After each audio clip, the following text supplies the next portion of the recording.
Bien, gracias por estar con nosotros en Revista 110.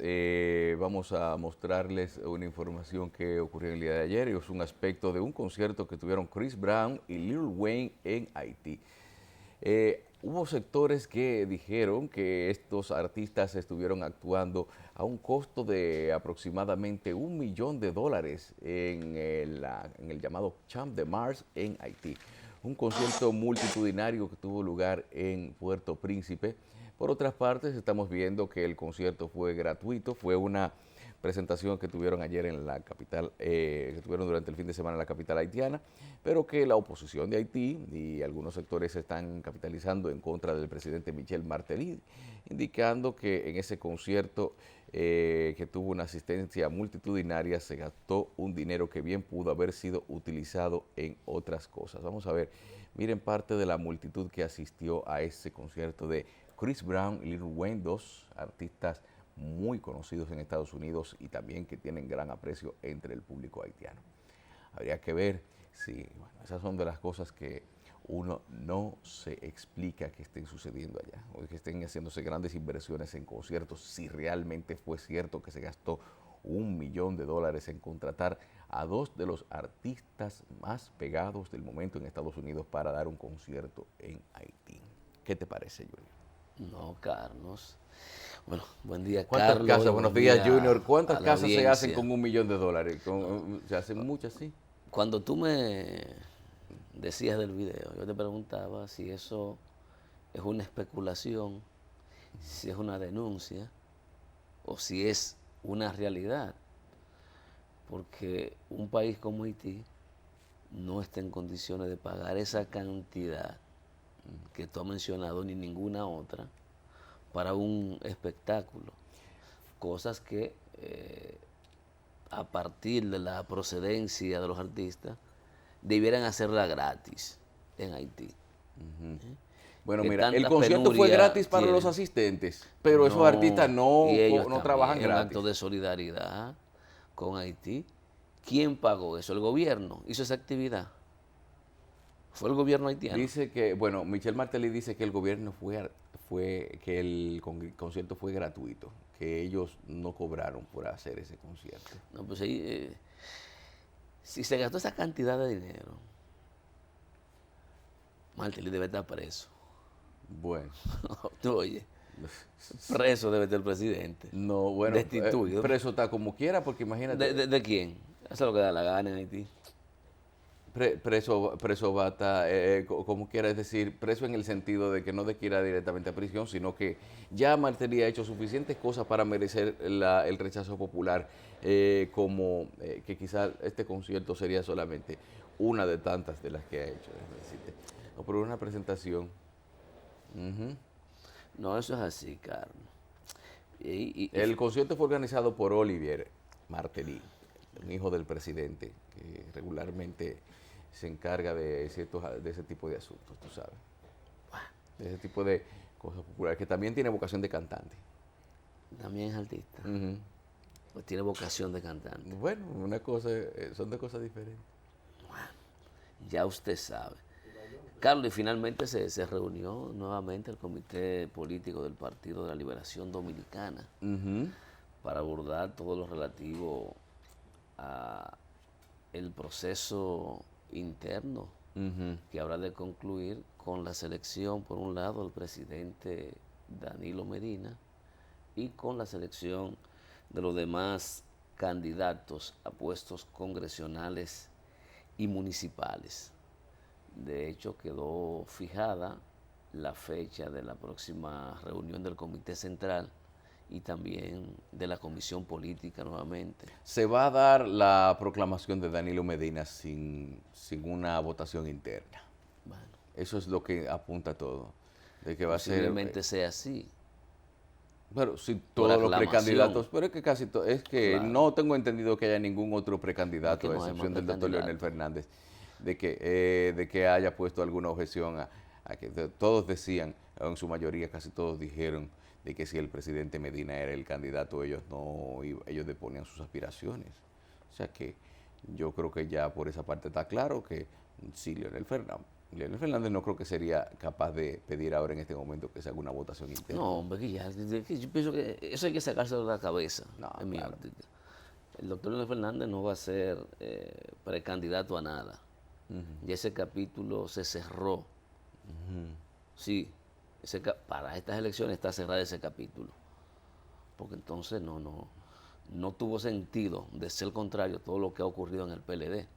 Si al final él va a ser candidato, y como yo te anticipé que sería un error político de él pretender en las condiciones actuales estar pulseando con el presidente de la República, que bastante duro le ha dado. Él no debe exponerse a más cosas. Y políticamente, aunque él ha estado medio ofuscado, pero él sabe que eso no le conviene. Y no se lo va a proponer. No, no, de ninguna manera. De ninguna manera va a ser así. Entonces, también analizaron el problema de los pactos y las alianzas y designaron una comisión que estará integrada por el doctor Reinaldo Pared Pérez, Alejandrina Germán, Carlos Pared Pérez, Danilo Díaz. ¿Y sabe quién más? ¿Quién más? El senador de la provincia de San Juan de la Maguana. Félix Bautista. ¿No hay otro Félix Bautista en el PLD? No, pero es que eso, Félix Bautista es miembro de pleno derecho, podríamos decir. Yo lo que me sorprende el asunto de que él quizás por unas reposiciones tan recalcitrantes en contra de la candidatura de Medina esté ahora participando en estas actividades.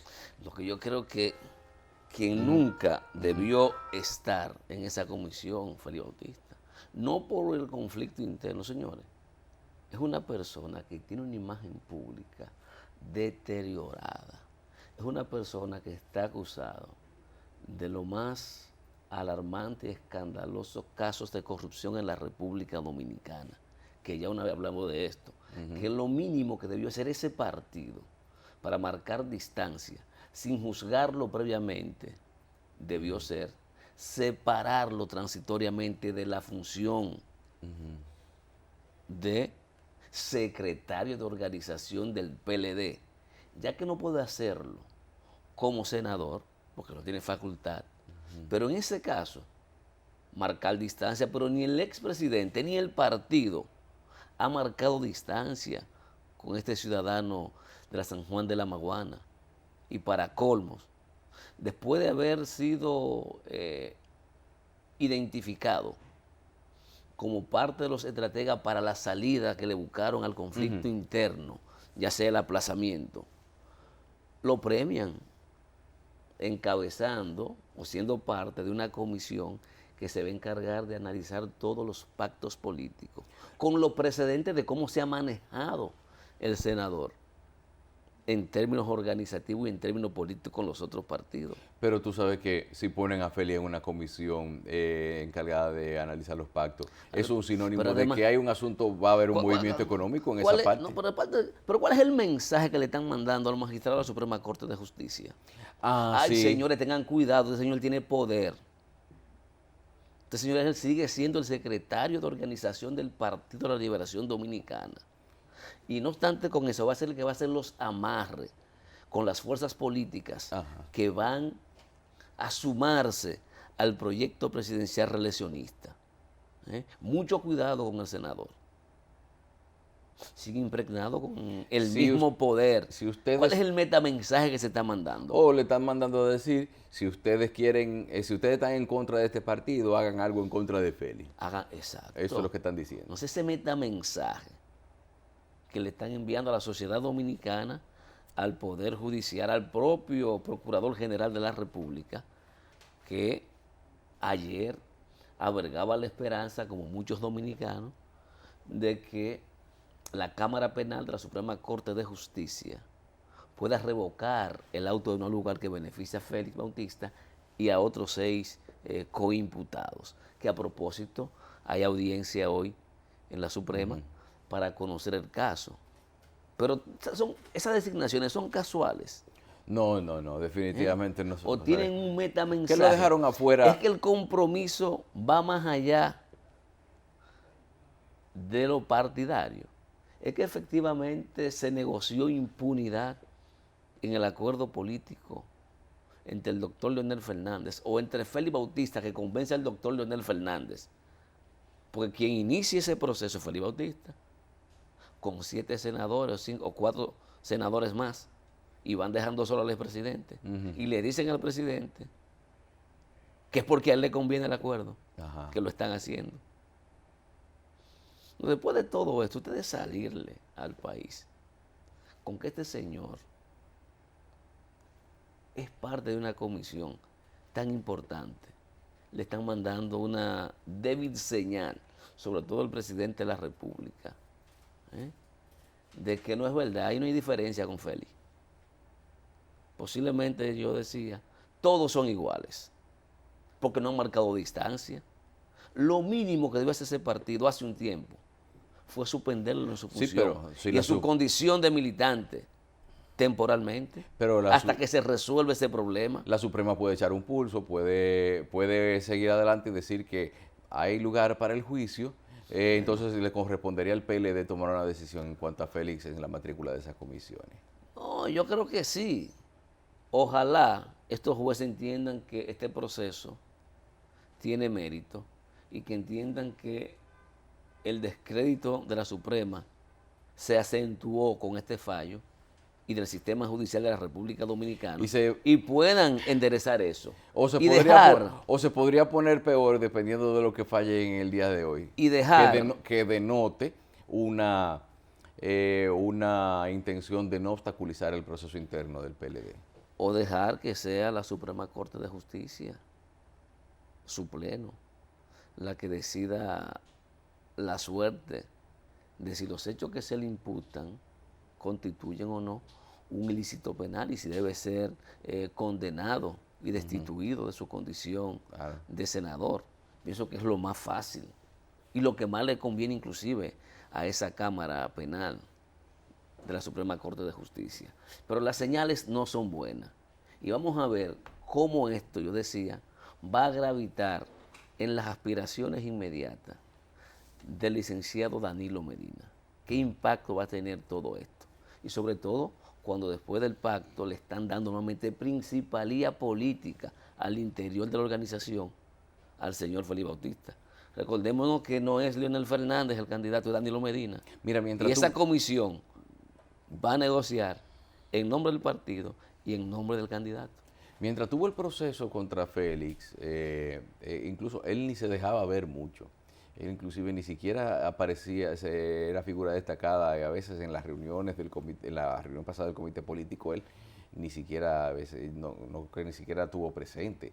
Pero eso es como tú dices, Junior, parece ser que ahí hay una intención muy clara de que quieren protegerlo, que quieren hacerle... O sea, ¿qué objetivo?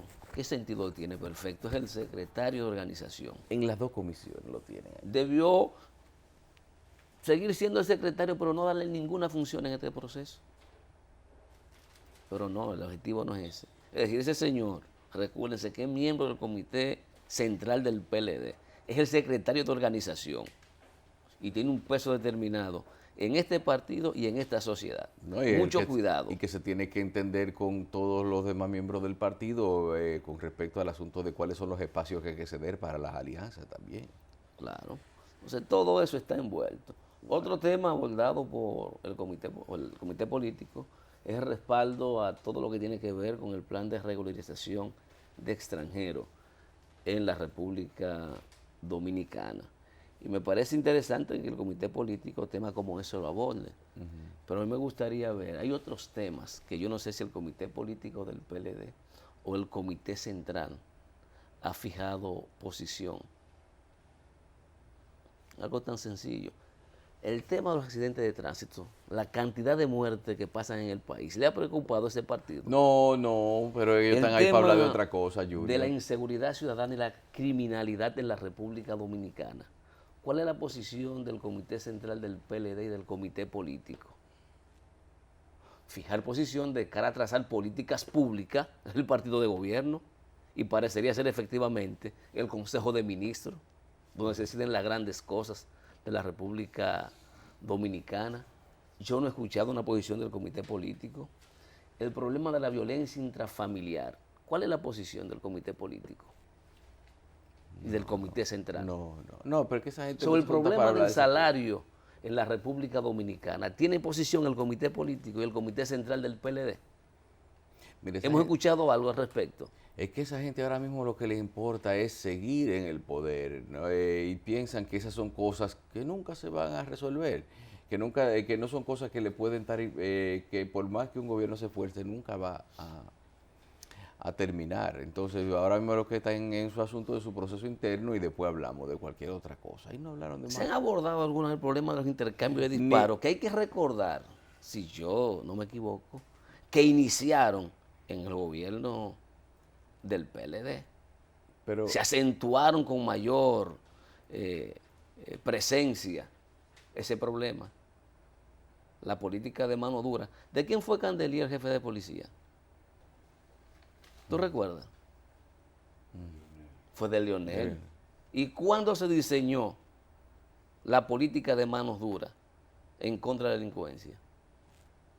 Supuestamente como forma de combatirla y acabar con ella en ese gobierno. Y a partir de ahí los intercambios de disparos han sido parte de la cotidianidad de la República Dominicana, que yo he dicho que más que contribuir a que la violencia disminuya, han fomentado la violencia, han puesto también a estos antisociales más agresivos.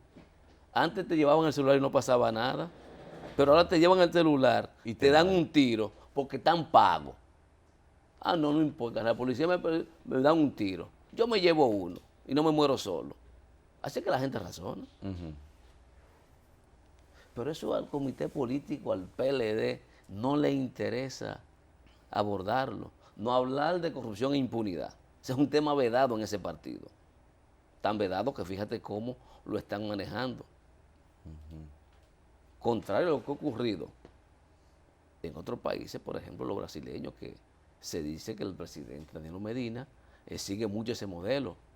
Pero en Brasil están sometidos la mitad del PT. ya le está pasando casi lo mismo, sí. La mitad del PT. Aquí no, aquí lo premian. Y se hacen los chivos locos. Al contrario, nos los estrujan en la cara. Y dicen, no, ese es, con ese hay que contar. Y hay que esperar condenarlo, no sencillamente mandar una señal, un distanciamiento. Y fíjate que ayer hablamos del problema de la criminalidad, que el jefe de la policía dice que no. Pues lamentablemente, ayer un policía fue víctima de eso, uno más, en Capotillo, un jovencito de 26 años, un raso. Lamentable. Sumado al del fin de semana, que yo desconocía que el teniente que fue víctima de unos disparos y muerto en una pizzería de Capotillo era sobrino del doctor Palacio. Ay, qué lamentable. Sí, así que vamos a darle nuestra condolencia al doctor Palacio. Sí, pero sigue, las manifestaciones delincuenciales están muy acentuadas en estos últimos días, No, como te das cuenta. Y, oye, Indotel sale con un anuncio en el periódico diciendo que van a regular el asunto de que van a hacer lo posible porque no se activen los celulares robados, por una manera de disuadir a la gente, a los ladrones, a que crean que con esto se puede conseguir algo valioso. Pero es que de eso es una cosa que ya se ha hablado mucho y nunca terminan haciéndolo, del asunto de prohibir las activaciones de los celulares robados. Existe la tecnología para hacerlo. Y yo creo que si el Indotel se lleva un 2% de la factura telefónica de cada uno de nosotros, algo tiene que hacer para justificar esa inversión, de que incluso que derive parte de esos recursos o de los motivos para los cuales fue creada, para esos fines, para crear programas que garanticen una seguridad pública, tú sabes, que por lo menos que no se activen esos celulares robados y también están en perfectas condiciones de impedir, de actuar en todo lo que tiene que ver los ámbitos de comunicación relacionados a la delincuencia, como por ejemplo, si sale muy costoso el asunto de los bloqueos de señales dentro de las cárceles, Indotel podría también hacer eso, no es solamente crear centros de internet y hacer esas cosas así, sino que también pudiera actuar muy bien en lo que tiene que ver con los delitos que se sirven de la comunicación para ser efectuados. El problema es que de eso solamente se habla, no se ejecuta nada. No se ejecuta nada. Yo te mencioné ahí 4 o 5 problemas que yo entiendo que son de vital importancia para el futuro inmediato de la República Dominicana, que aunque alguien lo vea como sin importancia, pero hay que prestarle atención a la cantidad de accidentes de tránsito que hay en este país. Estamos hablando que más de 2.000 personas mueren al año. O sea, eso no puede ser solamente objeto de una publicación y una submetadística. Tiene que servir para algo. La cantidad de mujeres que mueren en manos de los hombres, hijos y padres, esa violencia de género, esa violencia intrafamiliar, el problema de la criminalidad, la seguridad ciudadana, Sí. la impunidad, la corrupción. ¿eh? ¿A dónde nos va a llevar si dejamos que todo esto siga creciendo sin buscar la forma de por lo menos hacer el intento de detenerlo? O que se disminuya. Es el caos que se va a imponer en la República Dominicana. Y tú sumas esto a que la gente no confía en el sistema judicial. Aquí la violencia, más que disminuirse, si continuamos por ahí, va a aumentar. Va a aumentar. Y no vamos a poder salir a las calles. De hecho, no podemos salir. Bueno. Es haciendo un esfuerzo sobrehumano. No, que ya, uno se levanta de madrugada a trabajar. Mira, ya hay una generación que no conoció, ya la generación actual, los jóvenes de hoy en día, no pueden creer, les resulta difícil creer el que en algún momento se pudo caminar tranquilamente por la calle sin que le vaya a pasar algo. Es decir, ya es una generación que ha ido creciendo con el condicionamiento de que tienen que estar tomando medidas, de que la seguridad es un asunto que hay que atenderlo personalmente. No es un asunto que uno se lo debe delegar a las autoridades ni esperar que sean las autoridades quienes establezcan el orden ni la seguridad necesaria para los ciudadanos, sino que cada quien es responsable de su propia seguridad prácticamente, evitando, restringiendo sus derechos a salir, a libre tránsito, a no ser molestado por la situación imperante. Déjame decirte, hay gente que no cree. Mira, en estos días, bueno, ayer Santiago Jacín recogía lo que eran unas impresiones de algunos dominicanos que viven en Estados Unidos y que tienen la esperanza de volver un día aquí a República Dominicana. Ellos les interesaría que los niveles de seguridad vuelvan a estar como estaban en los años 80. O si no, no les quedará otra que no retirarse aquí, sino quedarse a vivir hasta sus últimos días en Estados Unidos. Mira, si tú a esos problemas que hemos identificado le sumas el problema de la seguridad social. ¿Ha hablado el comité político de ese problema? No. De cómo hacer que nuestro sistema de seguridad social sea un poco más humano y menos comercial. No han abordado esos temas. No hablemos del problema de la energía eléctrica, que tampoco parece que le interesa. Mira, el comité político está tratando de... No hay un solo problema de importancia que ese comité político, ese comité central, que tantas expectativas crea cuando se reúne, que haya abordado y que le haya planteado soluciones al país. No hay. Tú sabes que el comité político a veces da la impresión de ser como de una familia disfuncional, como una familia donde realmente todos los miembros se juntan para resolver un problema que hay en el momento, pero que hay un problema más grande, que no hay como la voluntad, o todo el mundo dice, no hable de eso ahora. Es más fácil que las cosas pasen por debajo, sin detenerlas. Mientras eso ocurre, el país sigue estado ganando elecciones. ¿Para qué se van a preocupar por esa vaina? Ahí es que está la preocupación. ¿Para qué? Le ha ido muy bien. Eso es que nada más se preocupen de nada más ganar elecciones. Pues, ¿y cuál es el otro problema? No, es que a veces la grandeza está en los pequeños detalles. No, todavía. En algún momento sí va a ser así, pero actualmente no es así. No hay forma. Bueno. Esa es la realidad. Lamentablemente la cosa es así, Junior. Bueno, Carlos, ajá.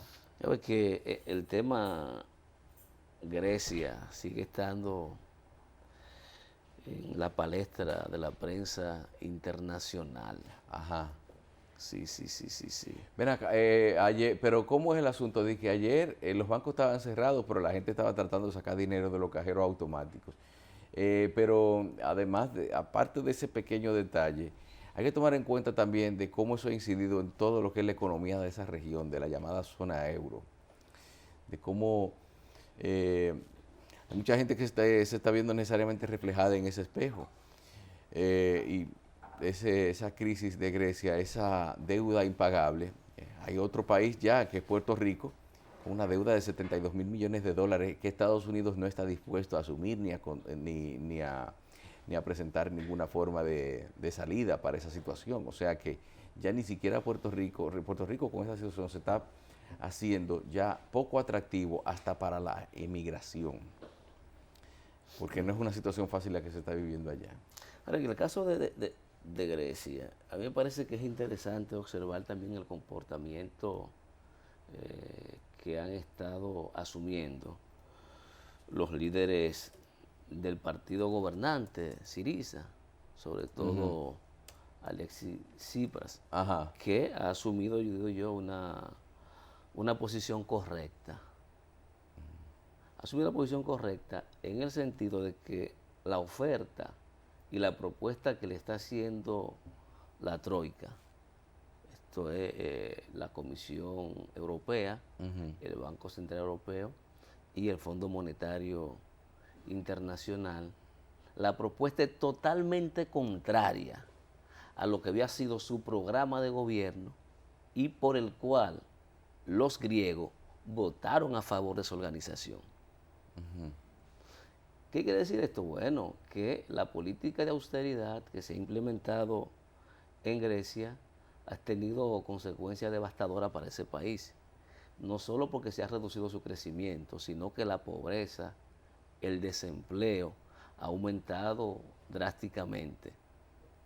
Las jubilaciones también se han ido al suelo. Entonces, lo que había planteado Syriza era justamente acabar con la política de austeridad y tratar de reencauzar el país económicamente, tratando de mantener su sistema de jubilación, tratando de crear nuevos empleos, no establecer nuevos impuestos. Sin embargo, la Troika justamente lo que quiere es, en función de que Grecia cumpla con los acuerdos de pago, que a propósito creo que tenía que pagar hoy 1.500 o 1.600 millones de euros a sus acreedores, que evidentemente no está en condiciones de pagarlo, y he estado pidiendo en la renegociación la extensión de los plazos y también que le faciliten unos 7.000 millones de euros para poder iniciar su proceso, digamos, de reconstrucción económica, a lo que estas instituciones prácticamente le ha dicho que no, si no asume una política de austeridad, si no asume una política de disminución y rebaja de los montos de las jubilaciones, y si no asume una política de reestructuración fiscal que incremente el IVA, que es el impuesto al valor agregado. Si no es sobre esa base, los acreedores europeos que representan la Troika no van a acceder al plan.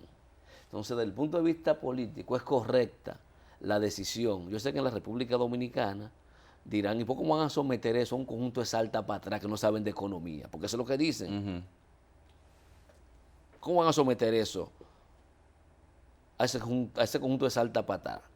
Sin embargo, yo creo que por respeto y fidelidad a sus votantes, y además porque es lo correcto, han decidido que sea el sí o sea el no, que lo decidan los griegos.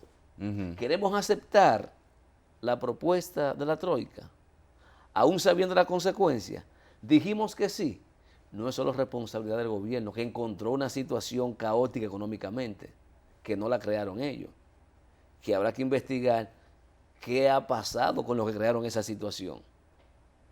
Mira, dijeron que no.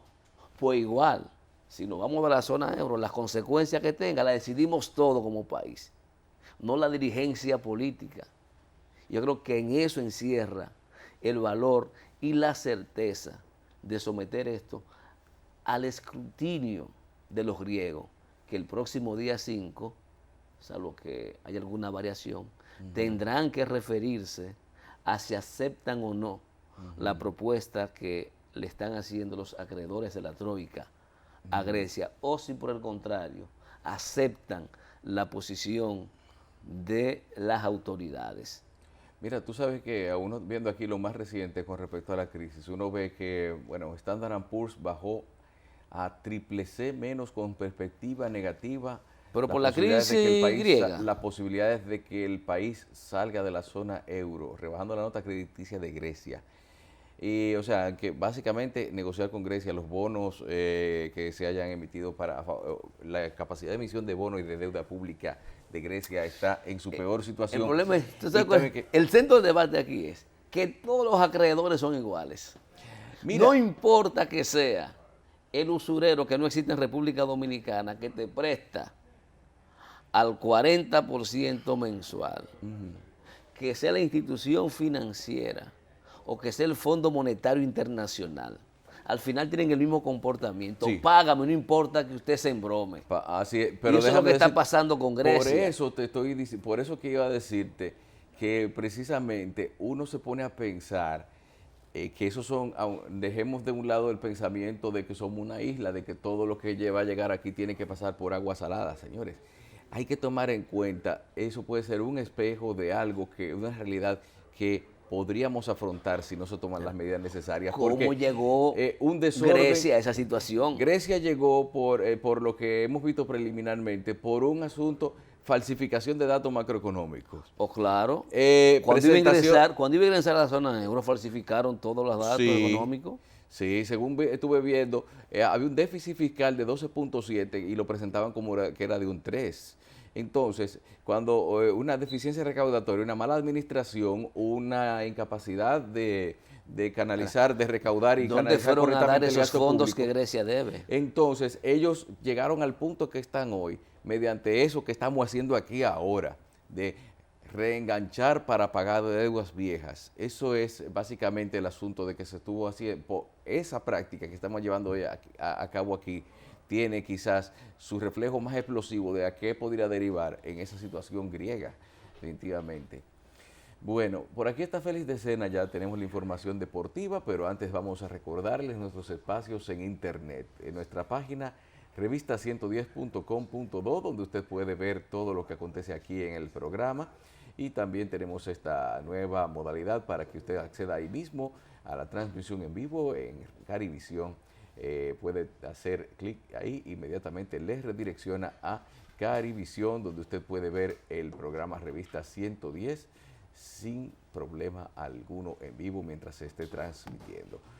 Usted puede también hacernos llegar sus pareceres a través de la red social de Facebook. Aquí está la cuenta Revista 110. También tenemos nuestra presencia en Twitter, @Revista 110, en YouTube.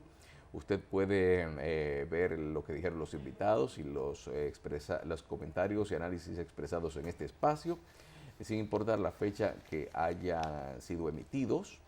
Puede recomendarlos a sus amigos y también comentarlos. En Instagram usted se entera de quiénes fueron nuestros invitados y lo que vinieron a tratar.